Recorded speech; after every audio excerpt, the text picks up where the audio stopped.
yeroo garii dubartoonni sababa malee ajaalaa galtaa maal taate jettaan jaartiin tee fuula gortee teetti homaa siin jette maal taate homaa siin jedhee rakkinna wayiitu jira lakke maal taate homaa siin jette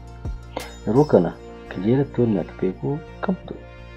isin maan homaa siin jettu sun dhugamaan maal akka taate hin beeku parsantii 99 maal akka taate isiinuu hin beeku yeroo kanatti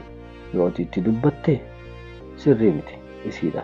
yoo dubbachuu baattellee sirrii miti yoo bira teettee aarii isiin sababa isaa hin beekne kana irraa balleessuudhaaf yoo bira kateettu ta'ellee sirrii miti kaatee yoo kadeemtu ta'e ammoo sirrii miti sirroochillee miti bira teettee yoo hafuura iyyuu qabaafattu ta'e sirrii miti yoo hafuura illee baafachuu qabde sirrii miti yeroo kanatti wanni ati gochuu qabdu